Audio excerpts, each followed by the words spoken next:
Hello friend, कैसे हैं आप सभी। मुझे आशा है कि आप सब लोग बहुत अच्छे होंगे। तो आज मैं आपको पढ़ाने जा रही हूँ क्लास 11th का पहला चैप्टर फिजिकल वर्ल्ड, मतलब भौतिक जगत। हिंदी में उसे बोलते हैं भौतिक जगत। तो देखिए फ्रेंड, ये जो भौतिक जगत है बहुत ही ज़्यादा, क्या कहूँ इसके बारे में, क्योंकि बहुत ज़्यादा आता नहीं है एग्ज़ाम में, कभी नहीं आते। स्कूल एग्ज़ाम में, आईआईटी एग्ज़ाम में, जेईई एग्ज़ाम में, नीट एग्ज़ाम में कभी भी नहीं पूछा जाता है। एक्चुअली में इसमें आपको जानना है कि फिजिक्स क्या है, फिजिक्स का मैथ के साथ क्या रिलेशन है और फिजिक्स का स्कोप क्या है, वही पढ़ेंगे इसमें हम, और ज़्यादा इसमें कुछ नहीं है। तो देखिए अभी तक क्या थे, अभी क्या था, आप 10th से आए थे, है ना। तो 10th में जो सिलेबस होता है वो क्या होता है, सिर्फ इतना होता है, आपको सिर्फ इतना ही पढ़ना होता है। लेकिन 10th से क्या काम किया आपने, सीधे जंप 11th में किया, आपको इतने से इतना पढ़ना है ना। तो उसके लिए आपको क्या करना है, थोड़ी थोड़ी करके मेहनत करना है।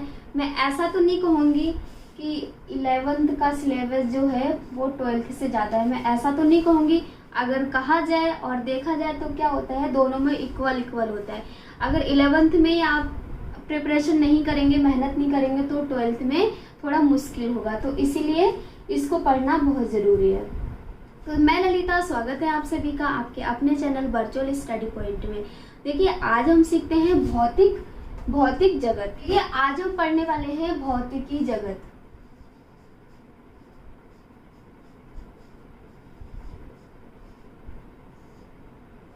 भौतिकी जगत। तो इससे पहले चैनल को सब्सक्राइब कर दीजिए दोस्तों, और साथ ही बेल आइकन को प्रेस कीजिए ताकि आने वाला कोई भी नोटिफिकेशन आपसे मिस ना हो पाए। तो देखिए अब स्टार्ट करते हैं। सबसे पहले जानते हैं कि ये जो विज्ञान था या भौतिक विज्ञान था, इसकी शुरुआत कहाँ से हुई। तो इसकी जो शुरुआत थी वो आज और कल से नहीं, वो वर्तमान काल से नहीं, वो उसकी विज्ञान था, विज्ञान की शुरुआत प्राचीन काल से हुई। मतलब कह सकते हैं कि जब से मनुष्य प्राणी ने जन्म लिया, जब से इस दुनिया में चलना सीखा, तब से क्या हुआ, इसका प्रारंभ हो चुका था। ऐसा कह सकते हैं हम कि इसका स्टार्ट कोई अभी वर्तमान काल से नहीं हुआ, प्राचीन काल से हो चुका था।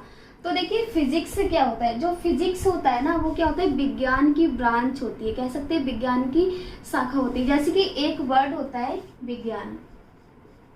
अभी तक तो बहुत पढ़ा है 10th तक विज्ञान। 10th में क्या था, सिर्फ 4 चैप्टर थे वो। उसमें से क्या था, मतलब टोटल तुम्हारे 12 चैप्टर थे, उसमें से जो 4 यूनिट थी वो केमिस्ट्री की थी, 4 साइंस की थी, और 4 क्या थी, लाइट वाली यूनिट थी। ऐसा कुछ था 10th में। लेकिन 11th में आपको क्या करना है, इतना सा सिलेबस था, अब यहाँ पर आपको आके इतना पढ़ना है। तो उसके लिए देखिए सबसे पहले जान लेते हैं कि साइंस क्या होता है। देखिए इसे हम कहेंगे विज्ञान, लेकिन विज्ञान क्या होता है, इसको इंग्लिश में कहते हैं साइंस। इसे इंग्लिश में बोलते हैं साइंस। एक्चुअली में ये साइंस कहाँ से आया, इसके बारे में पहले जान लेते हैं कि जो साइंस है वो कहाँ से आया। बहुत ही इंटरेस्टिंग चैप्टर है ये। तो देखिए ये जो साइंस है ये क्या है, लैटिन शब्द है। ये एक लैटिन शब्द है और ये शब्द साइंटिया से लिया गया। ये शब्द साइंटिया से लिया गया। बिल्कुल सही समझा है आपने। विज्ञान को हम इंग्लिश में कहते हैं साइंस, और ये जो साइंस है ये क्या है, एक लैटिन शब्द है और इसको साइंटिया से लिया गया। सो देखिए आप जानते हैं कि यहाँ पर ये साइंटिया है, इसका मतलब क्या होता है। ये जो साइंटिया है इसका मतलब होता है जानना। इसका मतलब होता है जानना। जानने कहने का मतलब कि किसी भी वस्तु को, कोई भी मतलब बड़ी या छोटी प्रॉब्लम हो तो उनकी प्रॉब्लम का सलूशन निकालना, तो उसे हम कहते हैं जानना। अब देखिए होता क्या है, साइंस क्या होती है। देखिए अगर बोला जाए तो साइंस की बहुत सारी डेफिनेशंस होती हैं।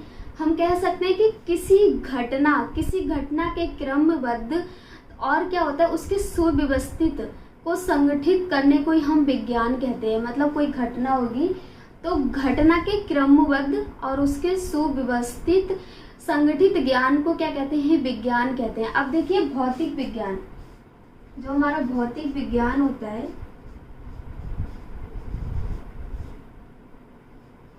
भौतिक विज्ञान ये जो भौतिक विज्ञान है इसे ही हम इंग्लिश में क्या बोल देते हैं, फिजिक्स। कि ये होता है हमारा फिजिक्स।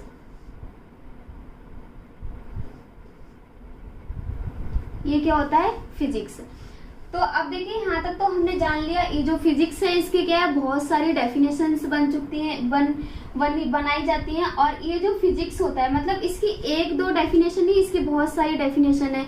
क्या होता है हमने पढ़ा, ये मिरर ये फिजिक्स है, लेंस फिजिक्स है, ये फिजिक्स है, वो फिजिक्स है, कार को बनाना फिजिक्स है, गाड़ी को बनाना फिजिक्स है। लेकिन जो सब पढ़ा क्या किया, सब ऊपर ऊपर से पढ़ा, हमने किसी का अनुमान नहीं लगाया कि एक्चुअल में फिजिक्स होता क्या है। तो देखिए जो नेक्स्ट टॉपिक है उसमें हम सीखते हैं कि फिजिक्स होता क्या है। सबसे पहले यही जानेंगे कि फिजिक्स क्या हुआ। अभी तक तो क्या कर रहे थे, हम साइंस की बात कर रहे थे। हमने साइंस जान लिया कि ये क्या होता है, विज्ञान होता है, और इसको इंग्लिश में क्या बोलते हैं, हम साइंस बोलते हैं। और ये जो साइंस है क्या है, लैटिन शब्द है, साइंटिया से लिया गया है। साइंटिया का मतलब होता है जानना, और भौतिक विज्ञान होता है उसे हम इंग्लिश में कहते हैं फिजिक्स। देखिए अब थोड़ा सा देख लेते हैं कि फिजिक्स क्या होता है। मैं बोर्ड पे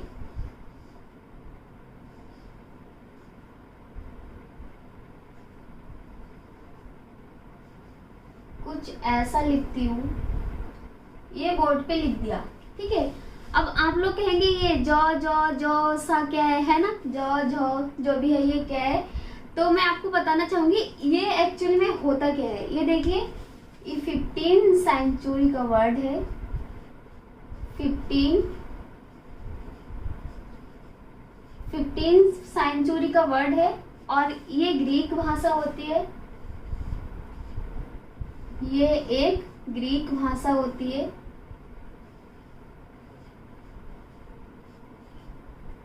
ये क्या है, 15 सेंचुरी का वर्ड है, और ये क्या है, ग्रीक भाषा होती है।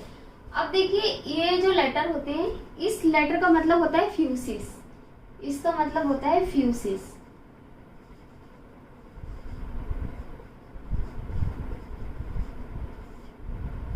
इसका मतलब होता है फ्यूसिस, इसे हम पढ़ते हैं फ्यूसिस।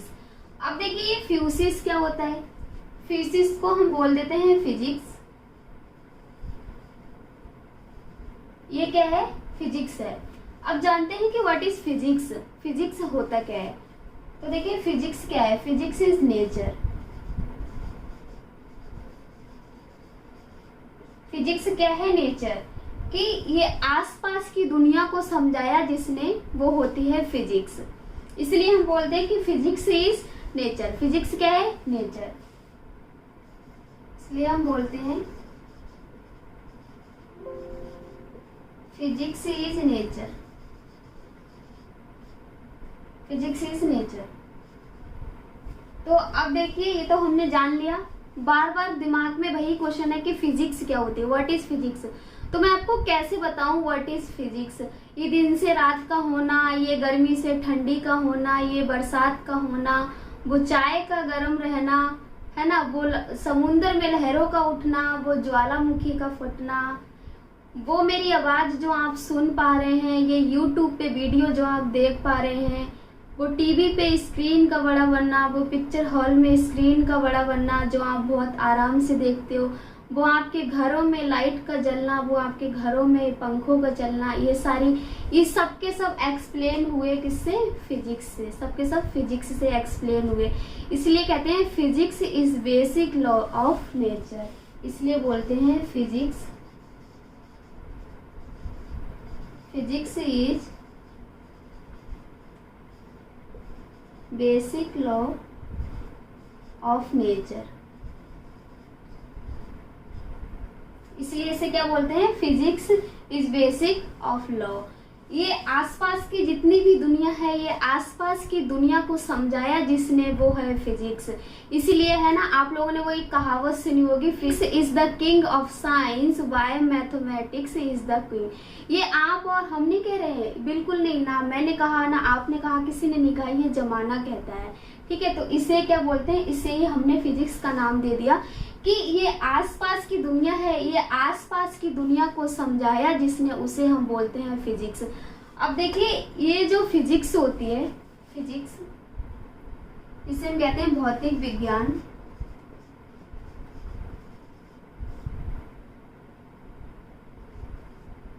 भौतिक विज्ञान मतलब फिजिक्स। अब देखते हैं कि इसके अंदर हम क्या क्या पढ़ते हैं, एक्चुअली में इसके अंदर क्या क्या आता है। तो देखिए इसके अंदर क्या होता है, द्रव्य और ऊर्जा का अध्ययन किया जाता है। एक होता है द्रव, क्या होता है इसमें, द्रव, द्रव जिसे बोलते हैं मैटर,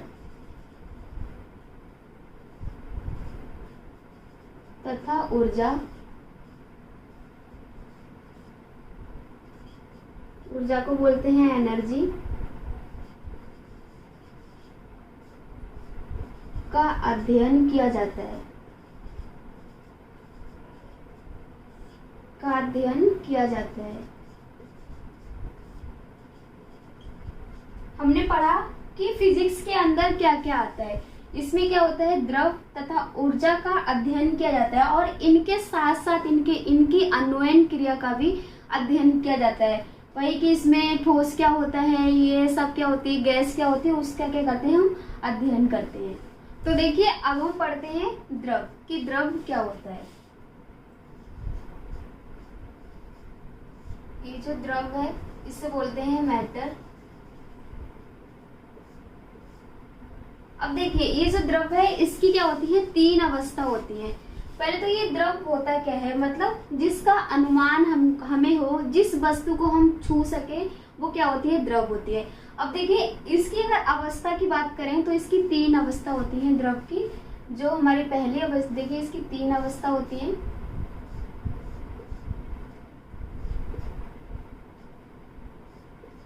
इसकी क्या होती है, तीन अवस्था होती है। वो अवस्था के बारे में हमें जानेंगे कि उसके अंदर क्या क्या चीज होती है। तो देखिए जो पहला होता है उसे हम कहते हैं ठोस, जिसको इंग्लिश में बोलते हैं सॉलिड।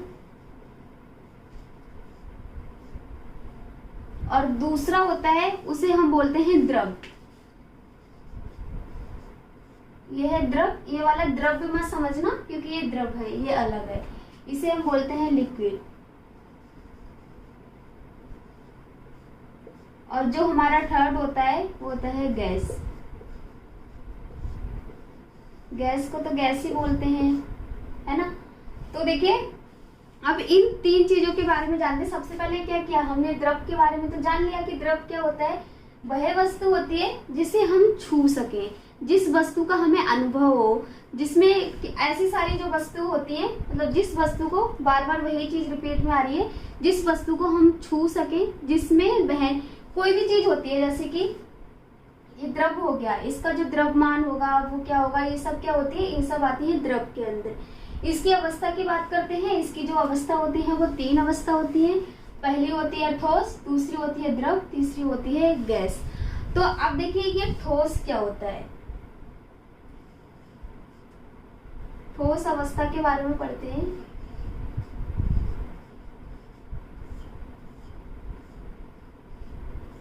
ठोस, अब ठोस जिसको इंग्लिश में हम बोलते हैं सॉलिड, ये एक केमिस्ट्री था। केमिस्ट्री में भी बहुत सारा होता है, ठोस क्या होता है, ये क्या होता है, वो क्या होता है, लेकिन केमिस्ट्री में क्या होता है, थोड़ा थोड़ा डिफरेंट टाइप का होता है।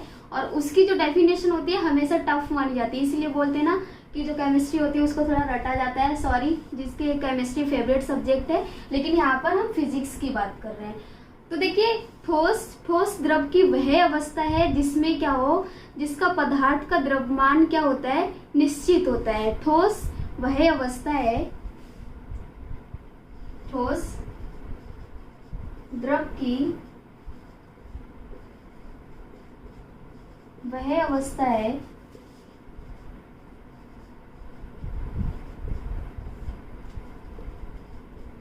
जिसमें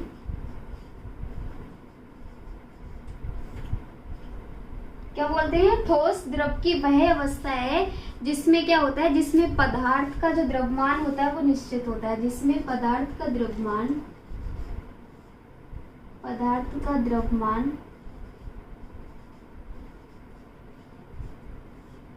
निश्चित होता है।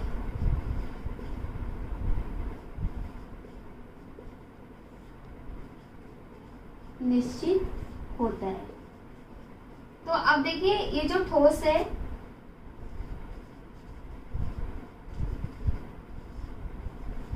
इसका आकार कैसा होता है? ठोस का आकार होता है निश्चित, इसका आकार भी निश्चित होगा।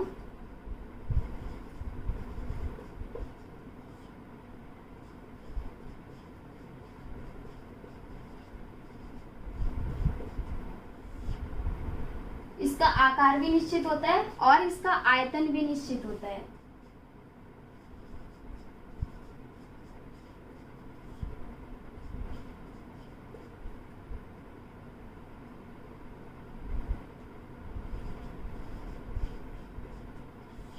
इसका आयतन भी, मतलब आकार भी निश्चित होता है, आयतन भी निश्चित होती है इसका।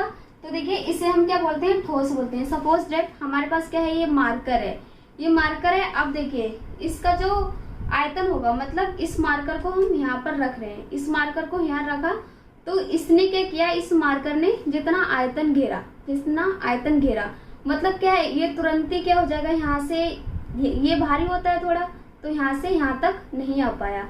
तो कहने का मतलब है कि इसका जो आकार है, इसका आकार भी निश्चित होगा और इसका आयतन भी निश्चित होगा।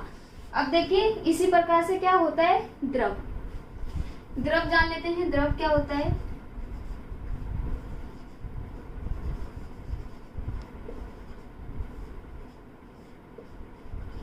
अब देखिए द्रव में क्या होता है? द्रव में इसमें क्या होता है? बहने का गुण होता है। जैसे क्या होता है? हमारे पास कोई बाल्टी होती है और उसमें पानी होता है, पानी बहता है, तो इसलिए हम कोई भी दूध हो गया, एक डेग में दूध रख देते हैं, किसी चीज में हम दूध रखते हैं, तो वो क्या, अगर उसमें हम कप में डालेंगे तो क्या वो बहता है, मतलब उसमें बहने का गुण होता है।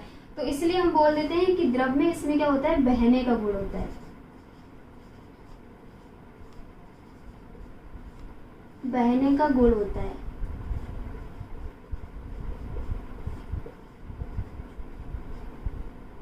अब देखिए इसमें बहने का तो गुण होता है, लेकिन एक चीज इसके साथ में और जानेंगे कि इसका जो आयतन होगा वो तो निश्चित रहेगा, मतलब वो हमेशा निश्चित रहेगा, इतने पे हो वो हमेशा निश्चित रहेगा, लेकिन इसका जो आकार है वो चेंज होता रहेगा।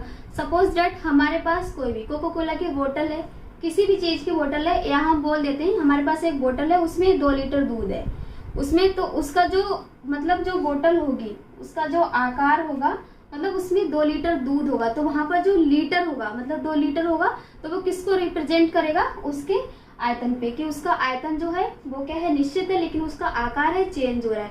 बोतल है 2 लीटर की है, बोतल तो 1.5 लीटर की भी होती है, आधा लीटर की भी होती है, तो इसलिए कहा जाता है कि इसका जो ये जो लिक्विड होता है, इसका जो आयतन होता है वो निश्चित होता है और आकार होता है वो अनिश्चित होता है, मतलब चेंज होते रहता है। तो देखिए अब क्या बचा हमारे पास? गैस।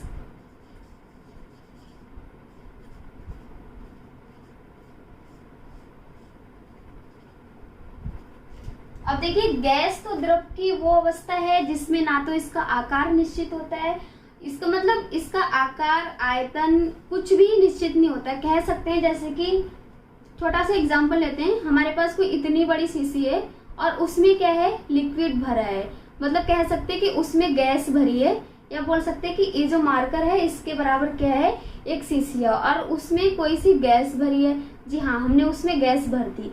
अब हम करते हैं, अब देखिए वो शीशी है उसमें गैस तो भरी है, लेकिन अभी वो गैस क्या है? हमारे हाथ में है। अगर उसको क्या करें? उस बोतल का अगर हमने ढक्कन खोल दिया, मतलब उस शीशी का अगर हमने ये ढक्कन खोल दिया, तो ढक्कन खोलने के बाद क्या हो? गैस तो पूरे कमरे में फैल जाएगी। तो कहने का मतलब है कि उसका ना आकार निश्चित होता है, ना आयतन निश्चित होता है, उसका कुछ भी निश्चित नहीं होता है। मतलब अब देखिए ये जो ठोस आणविक अणु वगैरह केमिस्ट्री में हम ये सब पढ़ते हैं, तो ये क्या होता है? इसमें जो आणविक अणु होते हैं ठोस अवस्था में, तो वो क्या होते हैं? थोड़े पास होते हैं, मतलब जो पार्टिकल होते हैं ये क्या होगा? ये इसके पास होगा, ये इसके पास होगा, ऐसे क्या होते हैं? पास होते हैं। अब क्या होता है? देखिए द्रव में क्या होता है? थोड़ा सा दूर होते हैं, इसलिए बोलते हैं कि उसका जो आयतन है वो निश्चित होता है और उसका जो आकार है वो क्या होता है? अनिश्चित होता है। अगर हम गैस की बात करें तो गैस में तो क्या होता है? एक यहाँ होगा, एक यहाँ होगा, तभी तो बोलते हैं ना। छोटा सा एग्जाम्पल, अगर इतनी छोटी हमारे पास शीशी है तो उसमें क्या होगी? ये गैस होगी। अगर वो उसका ढक्कन हम खोलेंगे तो वो जो गैस है वो पूरे कमरे में फैल जाएगी।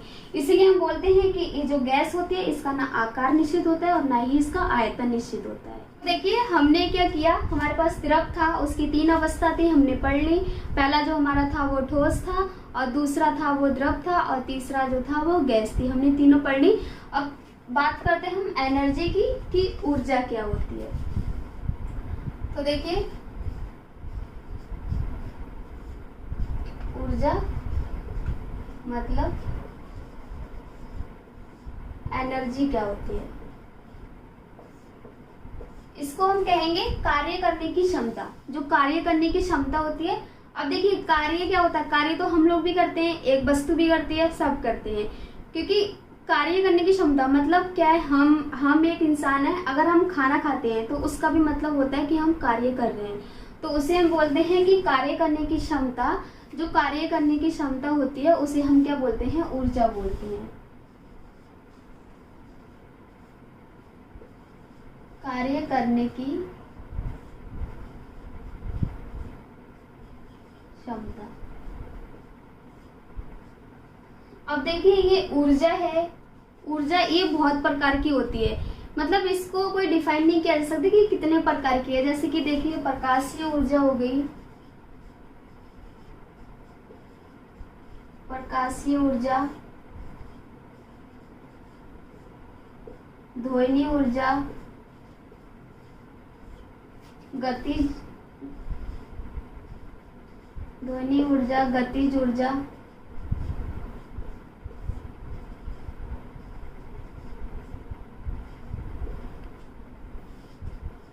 स्थैतिक ऊर्जा,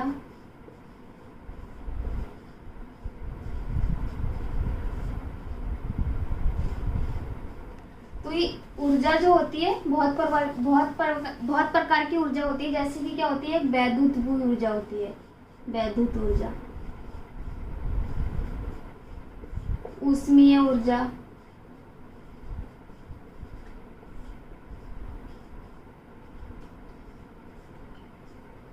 तो मतलब ऊर्जा रासायनिक ऊर्जा होगी, भौतिक ऊर्जा होगी, मतलब इसमें कितना सारा लिखना पड़ता है, बहुत सारी ऊर्जा होती है। अब देखिए कहा जाए कि ये मतलब जो क्या ऊर्जा होगी तो उसको हम कैसे डिफाइन करते हैं। जैसे कि देखिए छोटा सा एग्जांपल लेते हैं। जैसे कि हमारे पास क्या है, वैद्युत ऊर्जा है। अब देखिए हमारे पास क्या है, लाइट आ रही है, मतलब वैद्युत ऊर्जा की सप्लाई हो रही है। तो उसमें क्या हो रहा है, हम कोई भी बल्ब जलाते हैं, हमारे पास बल्ब है, अगर क्या करते हैं हम उस बल्ब को जलाते हैं तो हमें वहां से क्या मिल रही है, वैद्युत ऊर्जा मिल रही है। इसी प्रकार से क्या कर रहे हैं, देखिए अगर क्या हीटर चल रहा है, ठंडियों के दिनों में हम क्या करते हैं, हीटर चलाते हैं। तो जो हीटर चलाते हैं तो वो ऊर्जा होती है, वो किस चीज में कन्वर्ट हो जाती है, ऊष्मीय ऊर्जा में। अब जैसे कि देखिए गर्मियों के दिनों में क्या होता है, हमारे छत के ऊपर पंखा चलता है, पंखा लगाते हैं हम, तो वो जो पंखा वाली ऊर्जा होती है वो कहाँ पर, वो क्या कौन सी ऊर्जा होती है, गतिज ऊर्जा। तो इस प्रकार से ये क्या है, ऊर्जा का बहुत अच्छा एग्जाम्पल है। अब देखिए उसके बाद एक चीज द्रव हो गया,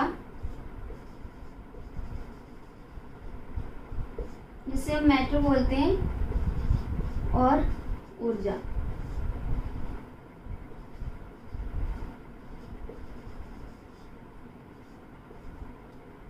तो देखिए इसके बाद क्या था, एक साइंटिस्ट आए थे, उनका नाम था अल्बर्ट आइंस्टीन।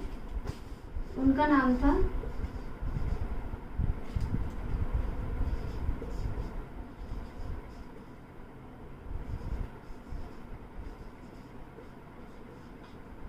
Albert Einstein. और उन्होंने क्या किया था, उन्होंने ये बोला था कि ऊर्जा और द्रव ये क्या है, ये दोनों एक ही चीज है।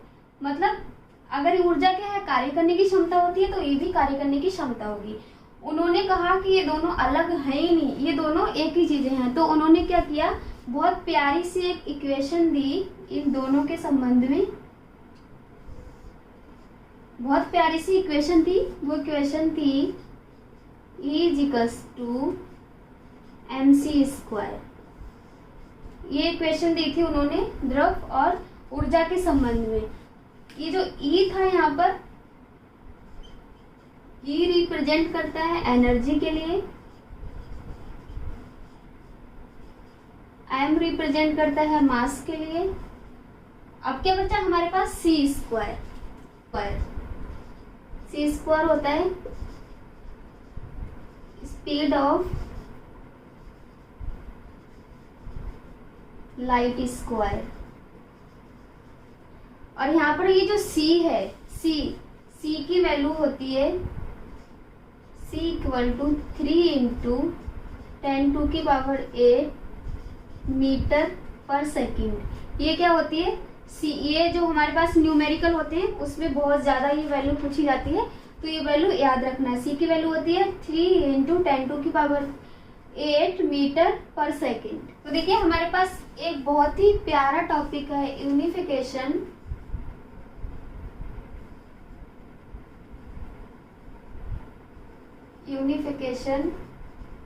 And reductionism. अब देखिए यहाँ पर ये क्या है, यूनिफिकेशन है। यूनिफिकेशन की हिंदी में कहते हैं एकीकरण, इसे हम बोलते हैं एकीकरण।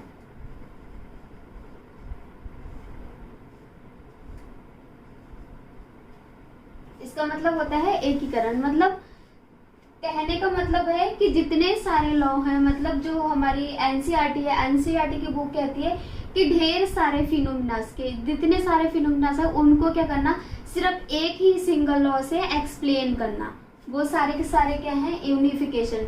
इसमें क्या आता है, देखिए जो हमारे साइंटिस्ट थे उनका भी यही कहना था कि जितने सारे लॉस हैं ये सारे के सारे हम क्या करें, सिर्फ एक ही मतलब कितने ढेर सारे फिनोमिना हो उनको क्या करना है, सिर्फ एक ही सिंगल लॉ से एक्सप्लेन करना है।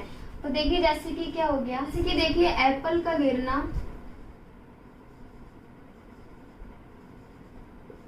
एप्पल फॉलिंग, या फिर हमारा है मून का रिवॉल्व होना,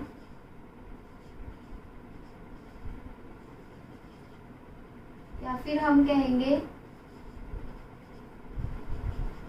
पेंडुलम का स्विंग होना।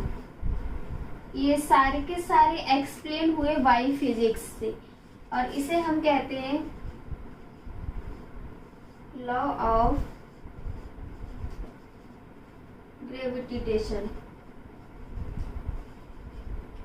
मतलब यहाँ पर ये सारे के सारे जो लॉ हैं तो वो क्या है, सारे के सारे मतलब हमारे गुरुत्वाकर्षण बल से आधारित हुए। ठीक है, अब देखिए बात करते हैं कि law of conservation of energy, कि कहाँ ऐसा कौन सा लॉ था जहाँ पर हमारा लॉ ऑफ कंजर्वेशन एनर्जी क्या हुआ, अप्लाई नहीं हुआ। जैसे कि हम बोल देते हैं हमारे पास क्या है, कैलोरीमेट्री का सिद्धांत हो गया,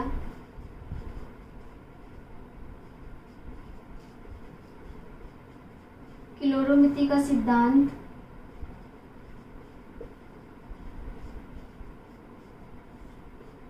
या फिर हम बोल देंगे लेंज लॉ,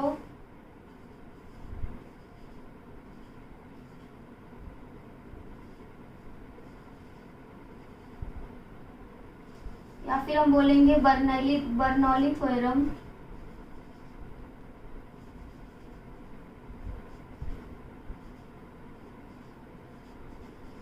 ये सारे के सारे एक्सप्लेन हुए law of conservation,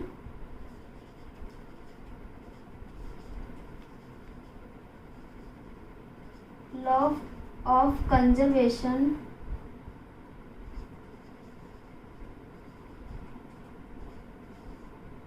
of energy. ये सारे के सारे लॉ हैं, उसमें क्या है, मतलब सारे के सारे ये लॉ इस वाले लॉ से एक्सप्लेन हुए लॉ ऑफ कंजर्वेशन एनर्जी। सबके सब क्या थे, ऊर्जा संरक्षण के नियम पर आधारित है। ये सारे कैलोरीमेट्री का सिद्धांत हो गया, लेंज लॉ हो गया, बर्नौली थ्योरम होगी, मतलब सारे के सारे लॉ, मतलब कहने का मतलब है कि जितने सारे लॉ हैं, अभी तो बहुत सारे हैं ये, तो ये सारे के सारे एक्सप्लेन हुए law of conservation of energy.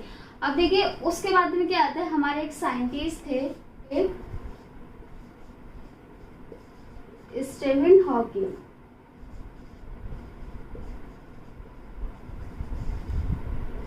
उन्होंने एक बुक लिखी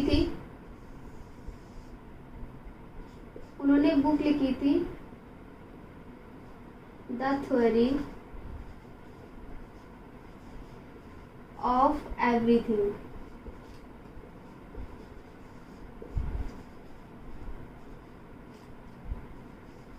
ये उनकी बुक थी बुक लिखी थी द थ्योरी ऑफ एवरीथिंग। उनके कहने का मतलब था कि इतने सारे लॉस हैं, इनको पढ़ने की जरूरत नहीं है, चाहे वो क्लोरोमिति का सिद्धांत हो, चाहे वो लेंज का सिद्धांत हो, चाहे वो बर्नौली का सिद्धांत हो। उन्होंने कहा कि कोई भी इतना सारा पढ़ने की जरूरत नहीं है। तो इसीलिए उनकी जो बुक थी द थ्योरी ऑफ एवरीथिंग, और उनका जो लॉ था वो था सेकेंड लॉ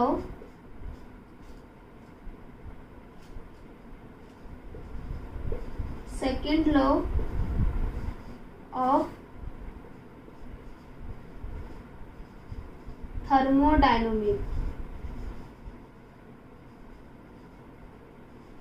थर्मोडायनामिक्स, ये इनका सेकेंड लॉ था। इन्होंने ये लॉ दिया था और इस लॉ के लिए ये बहुत आगे तक गए थे, पास भी हो गए थे बहुत आगे तक। वो ये जो लॉ था वो था दिस इज नॉट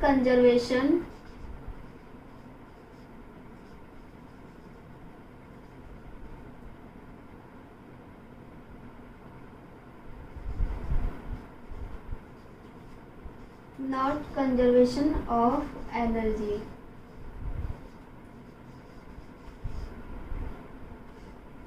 जो ये साइंटिस्ट थे स्टीफन हॉकिंस, इन्होंने जो बुक लिखी थी द थ्योरी ऑफ एवरीथिंग, और इन्होंने क्या कहा था कि इतने सारे लॉस पढ़ने की जरूरत ही नहीं है, सारे लॉस क्या करो एक साथ पढ़ दो। तो इन्होंने सेकेंड लॉ ऑफ थर्मोडायनामिक्स का लॉ दिया था, और ये लॉ था this is not conservation of energy. ये जो लॉ था ऊर्जा संरक्षण के नियम पर आधारित नहीं था। क्या हुआ था, हमें पढ़ना था यूनिफिकेशन एंड रिडक्शनिज्म। इसका मतलब क्या था, एकीकरण। इसका मतलब होता है एनसीईआरटी हमसे कहते हैं कि बहुत सारे फिनोमिनास, मतलब ढेर सारे फिनोमिनास होते हैं, वो क्या होते हैं, वो कहना चाहते हैं कि सारे के सारे फिनोमिनास एक सिंगल लॉ से एक्सप्लेन करना। जैसे कि यहाँ पर हमने बोल दिया एप्पल फॉलिंग, एप्पल का गिरना, मून का रिवॉल्व होना, पेंडुलम का स्विंग होना, ये सारे के सारे एक्सप्लेन हुए बाय फिजिक्स से, लॉ ऑफ ग्रेविटेशन। अब देखिए बात करते हैं कंजर्वेशन ऑफ एनर्जी। कहाँ कहाँ लॉ ऑफ कंजर्वेशन एनर्जी मतलब अप्लाई नहीं हुआ। तो देखिए जैसे कि हमारे पास क्लोरीमिति का सिद्धांत हो गया, लेंज का सिद्धांत हो गया, बर्नौली थ्योरम होगी, मतलब जितने के जितने लॉ है वो सारे के सारे कंजर्वेशन ऑफ एनर्जी, सारे के सारे आधारित हैं लॉ ऑफ कंजर्वेशन एनर्जी। उसके बाद क्या है, हमारे एक साइंटिस्ट थे स्टीफन हॉकिंग, साइंटिस्ट आए थे, तो उन्होंने एक बुक लिखी थी द थ्योरी ऑफ एवरीथिंग, और उन्होंने एक लॉ दिया था। वो लॉ था सेकेंड लॉ था थर्मोडायनामिक्स का, थर्मोडायनामिक्स लॉ था। और उन्होंने बोला था कि इसमें क्या करना है, ये सारे इतने सारे लॉस पढ़ने की जरूरत है ही नहीं, इसलिए उन्होंने बोला कि this is not conservation of energy, की ये जो लॉ है वो क्या है, कंजर्वेशन एनर्जी पर आधारित नहीं है। उसके बाद देखिए हमारे पास एक साइंटिस्ट और आए थे मैक्सवेल। तो देखिए उसके बाद क्या थे, एक साइंटिस्ट थे मैक्सवेल,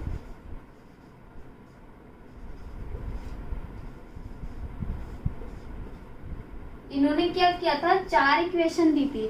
अब देखिए दोस्तों यहाँ पर ये मैक्सवेल है, ये हमारे साइंटिस्ट हैं, इन्होंने फिजिक्स की 4 इक्वेशन दी थी। ये ऑस्ट्रेलिया वाले बैट्समैन के मैक्सवेल नहीं है। तो देखिए इन्होंने जो 4 इक्वेशन दी थी वो फिजिक्स की 4 इक्वेशन थी। उसमें से जो हमारी फर्स्ट इक्वेशन थी उसका नाम है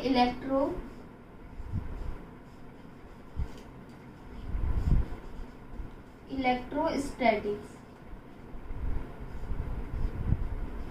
तो इनकी जो फर्स्ट इक्वेशन थी उसका नाम था इलेक्ट्रोस्टैटिक्स। दूसरी इक्वेशन इन्होंने दी थी इलेक्ट्रो डायनामिक्स, और ये सारी की सारी इक्वेशन फिजिक्स की ही इक्वेशन है। तो देखिए इनकी जो थर्ड इक्वेशन थी उसका नाम था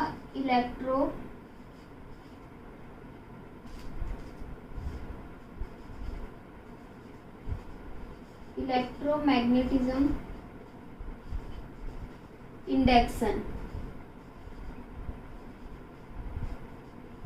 इंडक्शन, इसे बोलते हैं EMI भी बोलते हैं इसे शॉर्ट में। और जो उनकी लास्ट इक्वेशन थी, मतलब 4th नंबर की इक्वेशन थी, उसका नाम था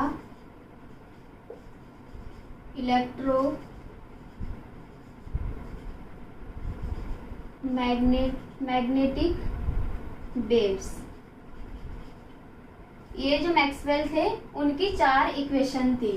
अब अगर हम बात करें रिडक्शनिज्म की,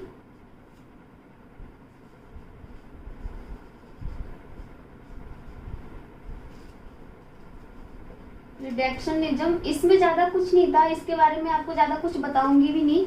इसमें क्या था, मतलब जो हमारी बड़ी बड़ी प्रॉब्लम्स होती हैं उनको क्या करना, छोटे छोटे पार्ट्स में सॉल्व करना है, छोटे छोटे पार्ट्स में सॉल्व करके इसको बताना है, बस इसमें यही था। जैसे न्यूमेरिकल वगैरह हो गए, बस यही होता है इसमें, और ज्यादा इसमें कुछ नहीं होता है। बड़ी बड़ी प्रॉब्लम होती है, जो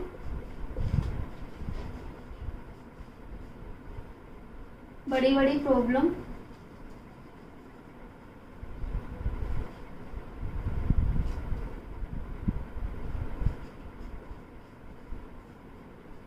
छोटे छोटे पार्ट में बताना है।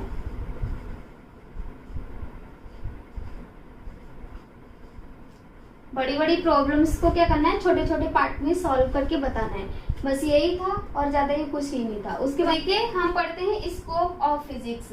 मतलब कहने का मतलब एनसीईआरटी हमें यहाँ पर कहती है कि फिजिक्स का क्या स्कोप है, हमें 11th में क्या पढ़ना है, फिजिक्स में 12th में क्या पढ़ना है।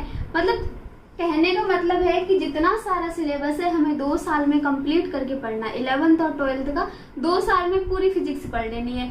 अब देखिए होता क्या है, इंडिया वाले हो गए, पाकिस्तान वाले हो गए, जापान वाले हो गए, ऑस्ट्रेलिया वाले हो गए, ये जो सबके सब क्या थे, सबके सब जो ये हम देश हैं वो क्या है, ये वाली फिजिक्स पढ़ते हैं। और कहने का मतलब होता है कि 2 साल में पूरी फिजिक्स कंप्लीट हो जाती है। मतलब 11th और 12th 2 साल में क्या करते हैं, पूरी फिजिक्स कंप्लीट कर लेते हैं। तो एनसीईआरटी का यहाँ पर कहना है कि इसका सिलेबस क्या है, फिजिक्स का सिलेबस क्या है यहाँ पर। तो देखिए ये जो होती है फिजिक्स, यहाँ पर 2 टाइप की होती है। जो हमारा फर्स्ट होता है जिसे हम कहते हैं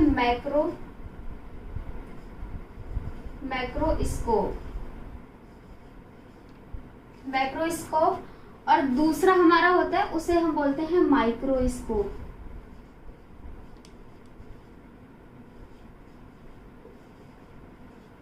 यहाँ पर क्या हुआ, 2 पार्ट में डिवाइड होगी। अब देखिए ये जो मैक्रो है इसको हिंदी में बोलते हैं हम स्थूल भौतिकी।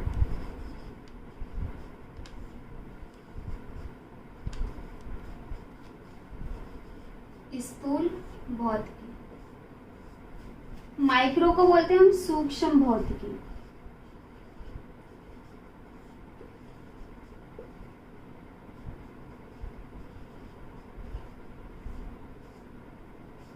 अब देखिए यहाँ पर क्या होता है, ये जो मैक्रोस्कोप है मतलब जिसे हम बोलते हैं स्थूल, इसका मतलब होता है इसमें क्या होती है, सारी बड़ी बड़ी फिजिक्स होती है, जैसे कि वेव्स हो गया, लेंस लॉ हो गया, ये सारा हम इसमें पढ़ते हैं। और इसका नाम होता है क्लासिकल फिजिक्स। और ये जो होती है माइक्रो, इसमें क्या होता है, छोटी छोटी चीजें पढ़ते हैं, जैसे कि न्यूट्रॉन हो गया, प्रोटॉन हो गया, न्यूक्लियस हो गया, ये सारे के सारे हम क्या पढ़ते हैं, इसमें पढ़ते हैं माइक्रोस्कोपिक। तो देखिए इसे हम बोलते हैं क्लासिकल फिजिक्स। ये जो हमारी फिजिक्स होती है इसका नाम होता है क्लासिकल फिजिक्स, जो हम लोग पढ़ते हैं। और ये जो होती है इसे हम बोलते हैं क्वांटम फिजिक्स।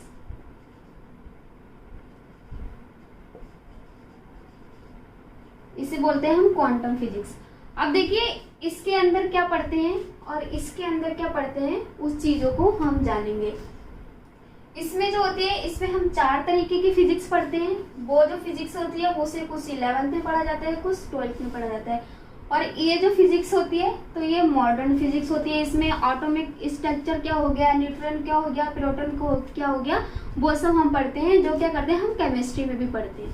तो देखिए इसमें हम 4 टाइप की फिजिक्स से क्या क्या पढ़ते हैं।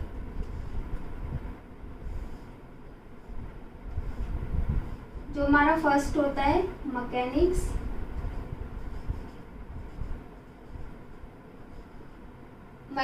पढ़ते हैं इसमें।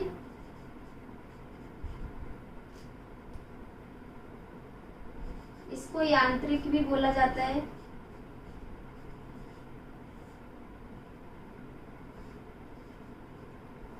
मैकेनिक्स हो गया, थर्मोडायनामिक्स हो गया,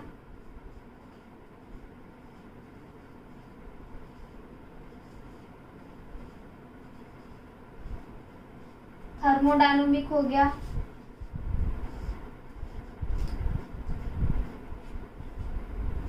इलेक्ट्रो हो गया,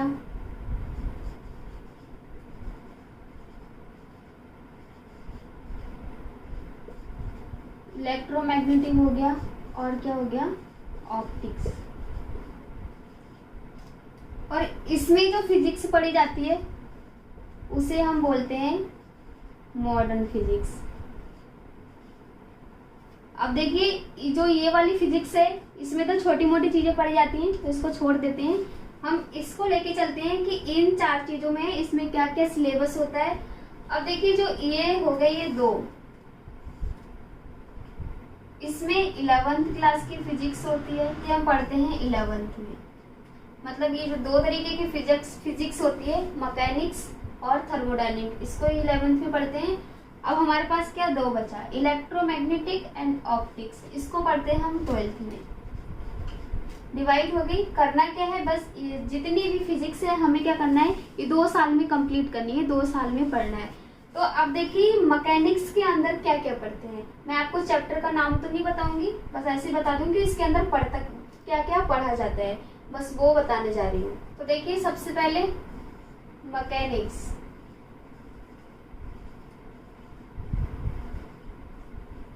मैकेनिक्स के अंदर क्या क्या पढ़ा जाता है, जैसे कि कार मोशन हो गया,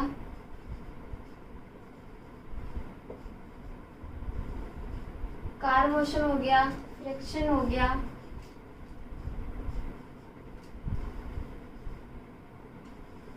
या फिर साउंड वेव्स हो गई,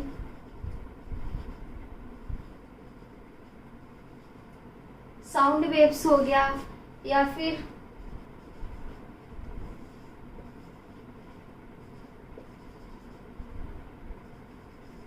बेंडिंग ऑफ रॉड हो गई,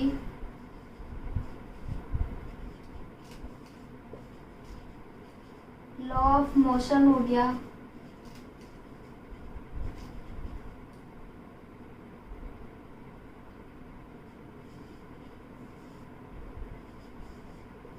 या फिर ग्रेविटेशन हो गया। ये क्या करेंगे, सारे के सारे जितने सारे हैं ये हम मैकेनिक्स में पढ़ेंगे। और भी बहुत सारी चीजें हैं इसमें, लेकिन इतना सारा कहाँ से कलेक्ट करें, इसलिए हम बोल दें कि ये सारा का सारा हम क्या करेंगे, मैकेनिक्स में पढ़ेंगे। अब देखिए थर्मोडायनामिक।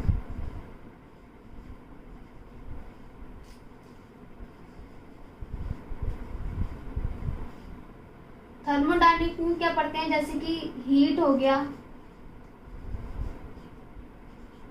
टेम्परेचर हो गया,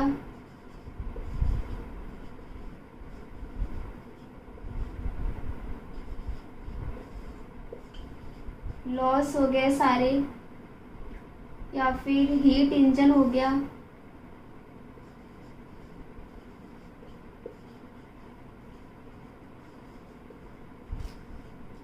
ये सारे के सारे क्या करेंगे हम इस वाली फिजिक्स में पढ़ेंगे, थर्मोडायनामिक। अब बात करते हैं 12th में जो फिजिक्स होती है,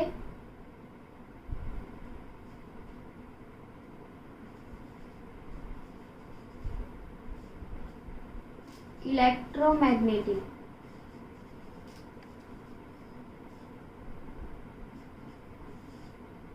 इसमें देखिए चार्ज हो गया, या फिर करंट हो गया,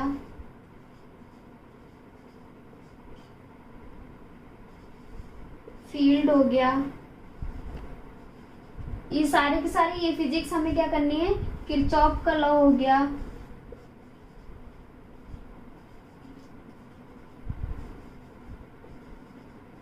किरचॉफ लॉस हो गए, ये सारे के सारे हम इलेक्ट्रोमैग्नेटिक फिजिक्स में पढ़ेंगे।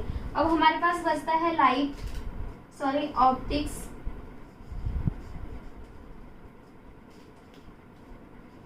तो देखिए ऑप्टिक्स में क्या क्या पढ़ना है हमें, लाइट हो गया,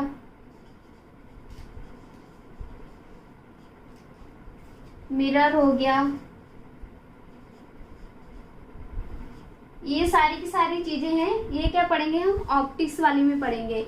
जैसे कि मिरर हो गया, बहुत सारी चीजें होती हैं, वो सारी की सारी हम ये फिजिक्स में पढ़ते हैं। अब हमारे पास क्या बचा था, क्वांटम फिजिक्स बचा था, मॉडर्न फिजिक्स बची थी। उसमें क्या होता है, उसमें ज्यादा कुछ नहीं पढ़ा जाता है, जैसे कि न्यूट्रॉन हो गया, न्यूट्रॉन हो गया, प्रोटॉन हो गया,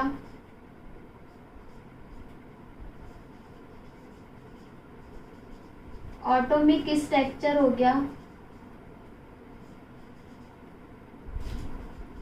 ये सारा का सारा पढ़ते हैं हम मॉडर्न फिजिक्स में। बस यही पढ़ना है हमें इस फिजिक्स में, और 2 साल के अंदर हमें पूरा सिलेबस कंप्लीट करना है। ओके फ्रेंड, तो आई होप सो कि आपको ये वाला लेक्चर बहुत अच्छे से समझ आ गया होगा। और अगर आप समझने में कहीं पर भी कंफ्यूज हुए हैं, आपको कहीं पर कोई भी दिक्कत आई हो, तो आप मुझे कमेंट बॉक्स में ज़रूर बताइएगा।